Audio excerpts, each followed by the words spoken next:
Гид сказал в Санта-Кларе посетим мавзолей Че Гевары.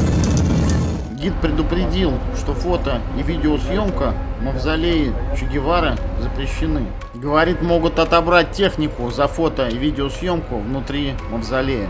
Так, здесь уже снимать разрешено. Короче, внутри, в небольшом помещении, каменная стена, и на ней плитки. На одной плитке изображение лица Че Гевары, а на других его товарищей. Далее два помещения музея, посвященного Че Геваре.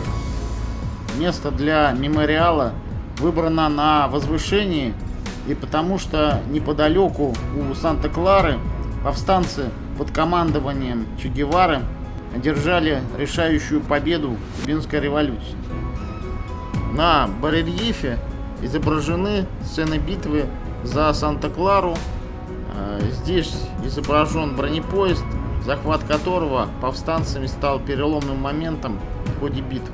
Надпись на постаменте статуи Че Гевары — это его революционная фраза, дословно «До победы всегда», из прощального письма, написанного Че Геварой Фиделю Кастро. Статуя Че Гевары ориентирована в сторону Боливии, указывая на место гибели команданта и его товарищей в 1967 году. Торжественное открытие этой площади революции, состоялось 28 декабря 1988 года, к 30-летию битвы за Санта-Клару.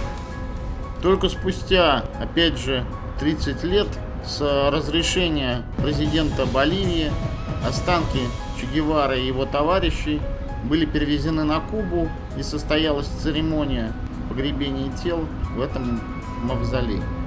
Потому что он родился 14 июня, а 14 по 400 пальм, другой 28. Гид сказал, что 14 пальм с одной стороны площади, еще 14 с другой. Всего 28.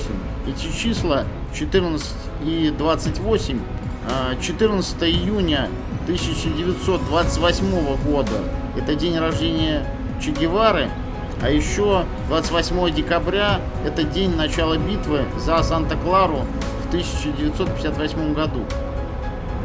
Тут вокруг патрулируют военные с автоматами.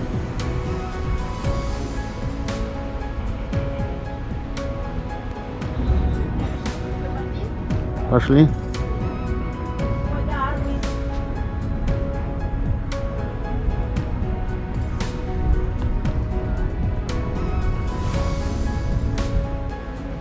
Возвели мемориальный комплекс по приказу Фиделя Кастро.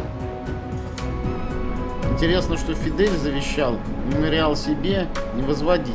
Сказал, ему достаточно памяти народа. Проезжаем мемориал Че Гевары и видим сам город Санта-Клара.